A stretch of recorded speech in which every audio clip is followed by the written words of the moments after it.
Hello friends, आज की इस वीडियो में हम लोग देखेंगे मानव शरीर से संबंधित टॉप 120 प्रश्नों का दूसरा पार्ट। पहले पार्ट में हमने देखा था 60 प्रश्न और आज के इस दूसरे पार्ट में देखेंगे बाकी के 60 प्रश्न। तो बिल्कुल भी टाइम को वेस्ट नहीं करते हुए चलिए शुरू करते हैं आज की वीडियो। देखिए क्वेश्चन नंबर 61 आपके सामने है। यहाँ कहा जा रहा है कि हमारी छोड़ी हुई सांस की हवा में CO2 की मात्रा लगभग कितनी होती है, आपको प्रतिशत में बताना है।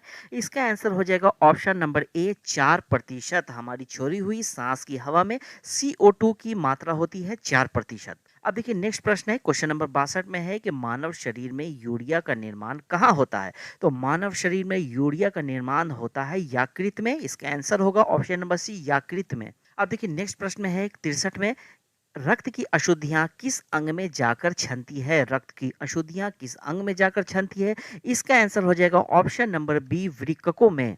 अब देखिए नेक्स्ट प्रश्न है क्वेश्चन नंबर 64। यहाँ कहा जा रहा है कि मानव मूत्र का पीला रंग किसके कारण होता है। तो इसका आंसर हो जाएगा ऑप्शन नंबर ए यूरोक्रोम के कारण। अब देखिए नेक्स्ट है क्वेश्चन नंबर 65। यहाँ कहा जा रहा है कि नेफ्रॉन किससे संबंधित है। तो इसका आंसर क्या होगा। इसका आंसर हो जाएगा ऑप्शन नंबर सी वृक्क। अब देखिए नेक्स्ट प्रश्न है क्वेश्चन नंबर 66। यहाँ कहा जा रहा है कि कृत्रिम गुर्दा निम्नलिखित में से किस सिद्धांत पर कार्य करता है। तो इसका आंसर क्या हो जाएगा। इसका आंसर हो जाएगा ऑप्शन नंबर सी डायलिसिस। अब देखिए नेक्स्ट प्रश्न है कि मानव शरीर में यूरिया की अधिकतम मात्रा किस में पाई जाती है। तो यूरिया की अधिकतम मात्रा पाई जाती है मूत्र में। इसका आंसर हो जाएगा ऑप्शन नंबर सी मूत्र में। अब देखिए अगला प्रश्न है क्वेश्चन नंबर 68। कहा जा रहा है कि मानव वृक्क अश्मरी में पाए जाने वाला प्रमुख रासायनिक यौगिक है। तो इसका आंसर क्या होगा। इसका आंसर होगा option number C calcium oxalate. अब देखिए नेक्स्ट प्रश्न है क्वेश्चन नंबर 69। हैंनले का लूप कार्य संबंधित है। इसका आंसर हो जाएगा ऑप्शन नंबर ए उत्सर्जन तंत्र से। अब देखिए नेक्स्ट प्रश्न है क्वेश्चन नंबर 70। कहा जा रहा है यहाँ पर निषेचन की क्रिया कहाँ होती है।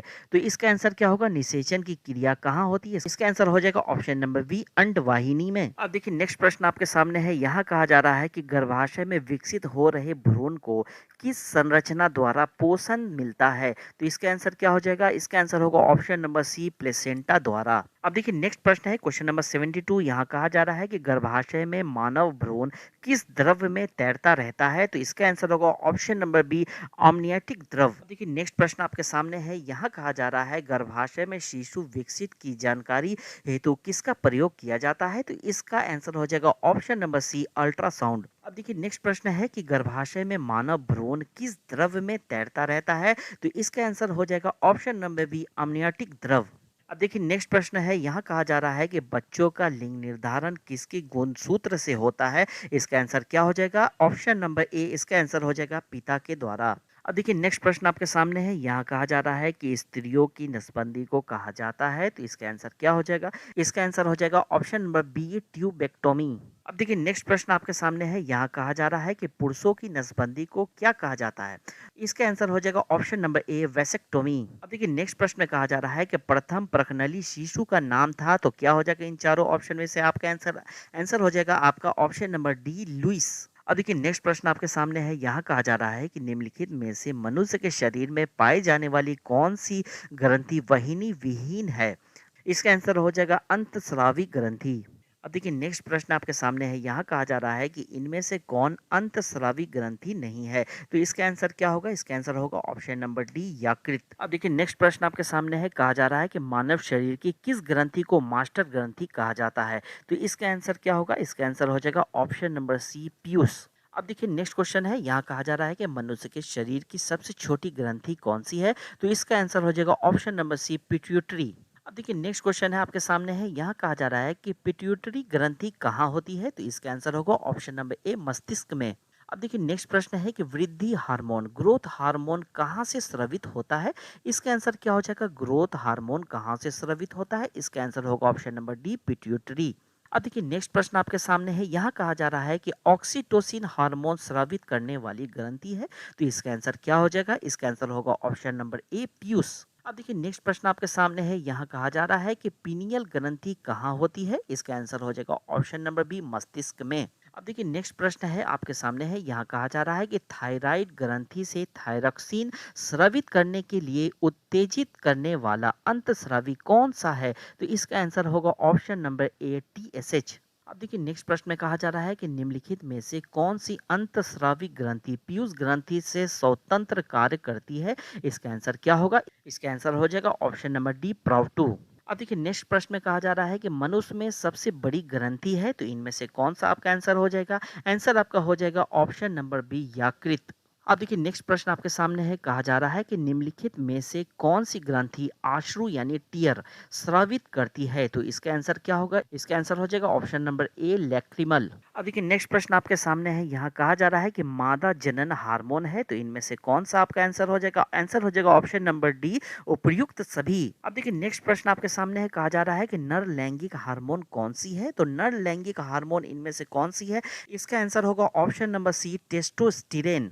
अब देखिए नेक्स्ट प्रश्न में कहा जा रहा है कि कौन सी हार्मोन लड़ो उड़ो हार्मोन कहलाता है? इसका आंसर होगा ऑप्शन नंबर बी, एड्रीनेलिन। अब देखिए नेक्स्ट प्रश्न है, कहा जा रहा है कि रक्तदाब का नियंत्रण कौन करता है? इसका आंसर हो जाएगा ऑप्शन नंबर ए, अधिवृक्क। देखिए नेक्स्ट प्रश्न आपके सामने है, कहा जा रहा है कि जीवन रक्त हार्मोन किस ग्रंथि से स्रावित होती है? इसका आंसर होगा ऑप्शन नंबर ए, एड्रीनल। अब देखिए नेक्स्ट प्रश्न में कहा जा रहा है कि मानव शरीर की कौन सी ग्रंथि एक साथ अंतस्रावी तथा बाह्यस्रावी दोनों की तरह कार्य करती है? इसका आंसर हो जाएगा ऑप्शन नंबर ए, अग्न्याशय। अब देखिए नेक्स्ट प्रश्न में कहा जा रहा है कि इंसुलिन है एक प्रकार का, तो इंसुलिन एक प्रकार का क्या है? इन चारों ऑप्शन में से आपका आंसर हो जाएगा ऑप्शन नंबर बी, हार्मोन। अब देखिए नेक्स्ट प्रश्न में है कि कौन सी ग्रंथि इंसुलिन निस्सारण के लिए उत्तरदायी है? इसका आंसर क्या होगा? इसका आंसर हो जाएगा ऑप्शन नंबर डी, आग्नेयाशय। अब देखिए नेक्स्ट प्रश्न आपके सामने है, कहा जा रहा है कि इंसुलिन की खोज किसने की थी? तो इन चारों ऑप्शन में से आपका आंसर हो जाएगा ऑप्शन नंबर बी, बेंटिंग व बेस्ट ने। अब देखिए नेक्स्ट प्रश्न में है कि लैंगर-हेंस की द्वीपिकाएं जो इंसुलिन का स्राव करती है, स्थित होती है, कहाँ स्थित होती है? इसका आंसर क्या होगा? ऑप्शन नंबर सी, इसका आंसर होगा अग्न्याशय में। अब देखिए नेक्स्ट प्रश्न है कि मनुष्य के शरीर में पेशियों की कुल संख्या कितनी होती है? तो मनुष्य के शरीर में पेशियों की कुल संख्या होती है 639, जो ऑप्शन नंबर सी में है। अब देखिए नेक्स्ट प्रश्न है कि मनुष्य के शरीर की सर्वाधिक शक्तिशाली पेशी कौन सी होती है? इसका आंसर होगा ऑप्शन नंबर सी, जबड़ा के। अब देखिए नेक्स्ट प्रश्न में है कि निम्नलिखित में से किसकी पेशियों में स्वसंपदन का गुण पाया जाता है? तो इसका आंसर क्या होगा? इसका आंसर होगा ऑप्शन नंबर ए, हृदय। अब देखिए नेक्स्ट प्रश्न आपके सामने है, कहा जा रहा है कि किस अम्ल के मांसपेशियों में जमा होने के कारण मनुष्य को थकान महसूस होती है? इसका आंसर होगा ऑप्शन नंबर ए, लैक्टिक अम्ल। अब देखिए नेक्स्ट प्रश्न में है कि नेत्र दान में आंख का कौन सा भाग प्रयुक्त किया जाता है? इसका आंसर ऑप्शन नंबर बी होगा, कॉर्निया। अब देखिए नेक्स्ट प्रश्न में है कि नेत्र में प्रवेश करने वाला प्रकाश की मात्रा का नियंत्रण निम्न में से किस अंग द्वारा किया जाता है? इसका आंसर क्या होगा? इसका आंसर होगा ऑप्शन नंबर डी, आइरिस। अब देखिए नेक्स्ट प्रश्न आपके सामने है, कहा जा रहा है कि आंख के किस भाग का वस्तु का प्रतिबिंब बनता है? इसका आंसर हो जाएगा ऑप्शन नंबर डी, रेटिना। अब देखिए नेक्स्ट प्रश्न में कहा जा रहा है कि त्वचा का रंग किसके कारण होता है? तो त्वचा का रंग इन चारों ऑप्शन में से किसके कारण निर्धारित होता है? उसका आंसर हो जाएगा ऑप्शन नंबर डी, मेलानिन।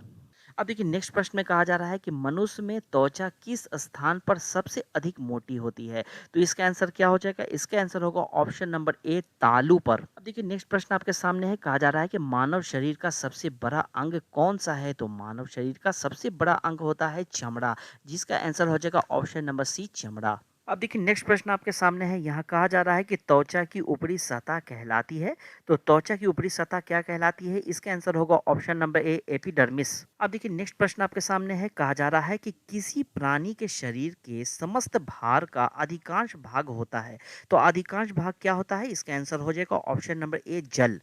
अब देखिए नेक्स्ट प्रश्न में कहा जा रहा है कि मानव शरीर की सबसे बड़ी कोशिका कौन सी होती है? इसका आंसर होगा ऑप्शन नंबर ए, स्नायु कोशिका। देखिए नेक्स्ट प्रश्न आपके सामने है, कहा जा रहा है कि मानव शरीर में अनिवार्य एमिनो अम्लों की संख्या होती है, तो क्या हो जाएगा इसका आंसर? आंसर हो जाएगा आपका ऑप्शन नंबर बी, यानी कि 20। अब देखिए नेक्स्ट प्रश्न आपके सामने है, कहा जा रहा है कि मानव शरीर का सामान्य तापमान कितना होता है? तो इसका आंसर होगा ऑप्शन नंबर बी, 36.9। अब देखिए नेक्स्ट प्रश्न है कि मानव का मस्तिष्क लगभग कितने ग्राम का होता है? इसका आंसर होगा ऑप्शन नंबर ए, 1350 ग्राम।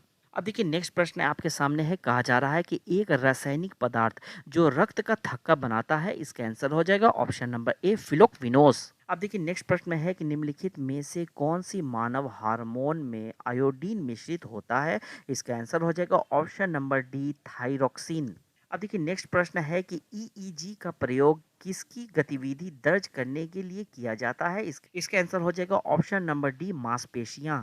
अब देखिए नेक्स्ट प्रश्न में कहा जा रहा है कि मानव में शरीर के निम्नलिखित भागों में से किस एक शुक्राणु डिंब को निषेचित करता है, इसका आंसर हो जाएगा ऑप्शन नंबर बी डिंब वाहिनी नली में। अब देखिए दोस्तों, यहाँ पर क्वेश्चन एक एक्स्ट्रा हमने रखा है क्योंकि एक क्वेश्चन रिपीट हो गया था, इसलिए क्वेश्चन नंबर 121 भी यहाँ पर है। कहा जा रहा है कि मानव मस्तिष्क के निम्नलिखित भागों में से कौन सा एक निगरन और उल्टी का नियमन केंद्र है, इसका आंसर हो जाएगा ऑप्शन नंबर सी मेडुला ऑब्लोगेटा। तो उम्मीद है दोस्तों ये वीडियो आपको काफ़ी पसंद आया होगा। वीडियो पसंद आया होगा तो वीडियो पे लाइक ज़रूर से ज़रूर करें और अपने दोस्तों में शेयर करें। और अगर इस चैनल पे आप नए हैं तो चैनल को सब्सक्राइब ज़रूर कर लें। Okay, thank you.